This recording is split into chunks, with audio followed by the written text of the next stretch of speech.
biar nggak apa kali apanya itu, ya kan? Beriring balam dengan merbah, buah lakum rekah terjatuh. Beriring salam dengan sembah. Assalamualaikum warahmatullahi wabarakatuh. Sahabat-sahabat sekalian, Klinik Pantun Nusantara kali ini mendapat tamu istimewa. Jadi kita bukan cerita tentang pantun, bukan cerita tentang sastra, tapi cerita tentang budaya. Budaya apa? Nanti kita sampaikan. Dan saya mendapat tamu istimewa, seperti kata pantun, bukan jamu sembarang jamu, minum jamu di waktu pagi. Bukan tamu sembarang tamu, tamu kita kali ini adalah dokter gigi. Ya. Jadi khususnya beliau adalah dokter gigi Suci Herawati, MKes, apa lagi? Nggak ada lagi ya. Jadi istimewanya beliau ini adalah meneliti tentang bau mulut. Nah, jadi kalau kita sarapan pagi lebih enak dengan belut. Nah, beliau ini adalah dokter gigi, penelitiannya tentang bau mulut. Nah, ya kan? Jadi bahan yang diteliti oleh dokter gigi Suci ini adalah bahan dari herbal kapulaga, Dok. Kapulaga ini adalah suatu rempah ya. Rempah. Yang biasa bumbu masak ya, bumbu masak. Penyedap masakan. Coba Ibu ceritakan, kenapa? Dari mana Ibu tahu bahwasanya kapulaga itu bisa menghilangkan bau mulut? Atau apa itu sebenarnya bau mulut? Atau istilahnya apa di dalam istilah medis? Oke, makasih Dokter Umar. Terima kasih sekali saya udah diundang nih di bincang-bincang kita sore ini. Cakep-cakep. Cuman saya nggak pandai pula berpantun-pantun. Nggak apa-apa. Pantunnya salah-salah. Oh, salah-salah ya. Saya mesti buka contekan dulu mau berpantun. Misalnya bilang kan kalau ada jarum yang patah, jangan diletakkan di atas besi. Gitu, kalau ya, ada kata yang salah, jangan dilapor ke polisi, misalnya gitu. Dokter Umar lancar banget pantun. Oh iya, katanya lancar kaji karena diulang, muak kaji karena sering diulang-ulang, gitu. Oke.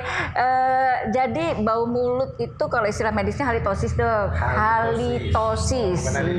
Bukan halitosis. Halitosis atau bau mulut itu adalah suatu keadaan rasa yang nggak nyaman atau nafas yang tidak sedap yang keluar dari mulut seseorang. Penyebabnya bermacam-macam. Ada yang intraoral dari dalam mulut sendiri, atau juga bisa dari ekstraoral dari luar mulut. Nah, kalau yang intraoral itu, Dok, itu tunggu dulu, Dok. Penyebab itu panjang itu. Panjang kan? Jadi kita singkatkan aja, ya kan? Karena katanya kalau pergi ke Padang Panjang, beli kayu diikat-ikat. Kalau ada yang panjang, kalau bisa kita singkat. Nah, begitu. Jadi begini. Tadi kenapa kapulaga itu, dari mana Ibu tahu kapulaga itu punya khasiat untuk bau mulut? Nah, jadi memang secara empiris turun menurun. Nah, itu kapulaga itu biasa dipakai untuk penyedap masakan, Dok.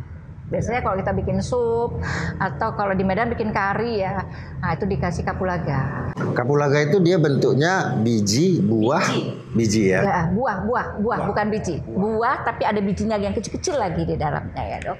Nah, dan sudah ada beberapa penelitian sebelumnya yang mengatakan bahwa kapulaga ini memang terbukti untuk menghilangkan bau. Dan zaman-zaman dahulu kalanya pun orang sering mengunyah-unyah kapulaga kalau merasa tidak nyaman dengan mulutnya. Nah, jadi prosesnya itu singkat cerita ini tadi, saya nih sekolah, ngambil S3 gitu kan, Dok, ngambil program doktor. Kemudian saya tertariknya kenapa? Bau mulut itu masih jarang yang dokter gigi, kami dari kalangan praktisi dokter gigi itu yang interest dengan bau mulut. Nah, jadilah di situ. Terus sebelumnya ada penelitian tapi masih dalam uji masih ke tikus dan terbukti menghilangkan bau mulut. Jadi saya terpikir untuk melanjutkan ke uji klinis. Nah, akhirnya jadilah disertasi saya tadi. Jadi kemudian saya jadikan obat itu waktu itu ya dok. Saya lakukan uji klinis ke beberapa subjek dan ternyata setelah dilakukan uji klinis pemakaian kurang lebih 7 hari ada penurunan. Jadi halitosis itu tadi ada satu gas ya yang membuat bau ini tadi loh dok. Baunya itu seperti telur dari sisa-sisa makanan. Ya, yang dengan bakteri anaerob di dalam mulut. Nah, itu. Nah, jadi terjadi penurunan yang sangat signifikan setelah pemakaian obat kumur yang berasal dari kapulaga ini tadi, dari minyak atsirinya dok. Minyak atsiri. Jadi kapulaga ini dibuat menjadi obat kumur. Menjadi obat kumur. Dicampur dengan air lah tentunya, air dan bahan-bahan lain. Jadi minyak atsirinya dulu diambil, minyak atsirinya diolah kan dok, kemudian jadilah satu sediaan obat kumur. Dan kebetulan sekarang juga sudah dipatenkan. Proses paten yang sangat panjang dan melelahkan juga loh dok. Dan cukup melelahkan juga, bertahun-tahun juga saya menunggunya. Akhirnya mendapatkan paten dan ya sekarang saya tinggal menunggu. Ada rencana untuk diproduksi? Ada. Iya. Jadi ini adalah suatu produk, mungkin apakah ada produk lain yang juga terdiri dari bahan herbal yang fungsinya sama untuk halitosis? Sebenarnya banyak sih ya, banyak, ada beberapa macam tuh penelitian masih, tapi masih tahap penelitian dok, masih dalam tahap penelitian mahasiswa dan masih sampai ke kesimpulan doang. Ya, sampai ke kesimpulan, saran, iya. Jadi belum jadi suatu produk. Nah, saya harapkan ya yang saya hasilkan ini mungkin bisa memberikan efikasi lah buat banyak orang, yang manfaat buat banyak orang. Karena kita kan selaku peneliti, sama ya Dokter Umar juga kan peneliti herbal, itu berharap ya memang hasil-hasil kita ini jangan hanya berhenti sampai di situ aja kan dok. Tapi apakah Ibu yakin kapulaga yang sudah menjadi obat kumur ini yang akan diproduksi ini memang hasilnya sama dengan obat-obat lain yang sudah obat kumur lain yang sudah dikenal? Apakah yakin itu bisa mampu sebagai kompetitor? Saya yakin. Harus yakin. Kita harus optimis. Dan bahan bakunya cukup banyak ya. Cukup banyak dan udah pasti kita punya kelebihan sendiri kan dok. Oh ya. Rasanya bagaimana? Rasa kapulaga itu bagaimana rasanya? Kapulaga itu kalau memang dimakan mentah juga enak, menyegarkan. Memang betul-betul menyegarkan, memberi rasa wangi ke mulut kita. Ya, jadi memang bermacam-macam lah memang apanya ya dok, halitosis ini kan. Jadi tadi Ibu bilang dokter gigi kan memang area pekerjaannya kan rongga mulut, ya kan? Makanya ada dibilang orang, apa beda dokter gigi dengan penyanyi katanya. Tahu Ibu? Enggak tahu. Kalau penyanyi itu cari uang dari mulutnya sendiri. Tapi kalau dokter gigi cari uang dari mulut orang lain. Itu. Jadi Ibu bilang kan dokter gigi memang selalu berhubungan dengan rongga mulut, tapi kurang banyak memperhatikan tentang masalah bau mulut. Atau macam mana? Apakah memang bau mulut itu tadi Ibu bilang banyak penyebabnya? Banyak yang di luar dari rongga mulut juga ya? Di luar rongga mulut juga ada. Nah kebetulan karena ada Dokter Umar di sini nih, saya boleh tanya juga ya dok ya. Jadi saya itu sering mendapatkan pasien yang setelah saya lakukan pemeriksaan intraoral, dari intraoralnya itu baik-baik saja gitu loh dok. Dalam arti kata baik-baik saja itu giginya bagus, tidak ada lubang, kemudian tidak ada abses misalnya ya dok, tidak ada karang gigi, dan tidak mudah berdarah ketika sikat gigi. Jadi oral hygiene-nya itu bagus. Nah tapi si pasien ini tetap bau gitu dok mulutnya. Nah setelah saya lakukan anamnesis, itu ternyata dia juga punya riwayat dengan gangguan pencernaannya gitu dok. Oh iya. Ya memang, jadi salah satu penyebab bau mulut itu bisa dari organ pencernaan. Dalam hal ini dari mulai esofagus sampai ke lambung. Karena kan kita tahu lambung itu kan juga berisi gas, berisi air, dan berisi zat padat kalau kita makan. Jadi apabila terjadi gangguan pencernaan seperti misalnya sembelit, orang yang buang air besarnya kurang lancar. Nah, itu nanti bisa terjadi pencernaan di dalam saluran cernanya itu menghasilkan gas yang juga kalau dia gas kan bisa keluar juga dari esofagus ke mulut, dia bisa menghasilkan bau mulut. Memang saya sering menanyakan gitu dok, saya sering menanyakan kepada pasien apakah BAB-nya lancar atau tidak gitu ya. Jadi sering, oh enggak dok, kayak gitu. Oh berarti ini salah satu penyebabnya gitu ya. Mungkin saya bisa konsul kali ya dok, saya konsulkan pasiennya ke penyakit dalam ya, ke SPPD kali seperti itu. Kausalnya itu bisa diselesaikan tentunya persoalannya akan lebih mudah. Jadi memang dia komprehensif kalau saya lihat ya, karena ada penyebab intraoral dan penyebab ekstraoral. Intraoral itu ya dari dalam mulut, ekstraoral itu dari luar. Dari luar salah satu itu pencernaan. Kemudian juga saluran pernapasan atas juga sinusitis salah satunya itu otomatis bau. Rongga hidung, ada infeksi di hidung, di rongga-rongga sinus. Tentunya ada bakteri ya, bakteri ini juga akan menghasilkan gas dan ada pus, misalnya pus itu kan juga menimbulkan aroma yang tidak baik. Jadi pokoknya di daerah sekitar rongga mulut, sinus sampai ke saluran napas bisa ya. Tetapi ada istimewa sebenarnya produk Ibu ini Kapulaga ini. Apa namanya rencana nama produknya nanti? Dikasih tahu nggak ya? Ibu kan namanya Suci Herawati, apakah Sucirin namanya gitu atau yang lain? Masih dipilih-pilih namanya dok, namanya masih dipilih-pilih. Tapi saya sudah membuat juga pastanya dok.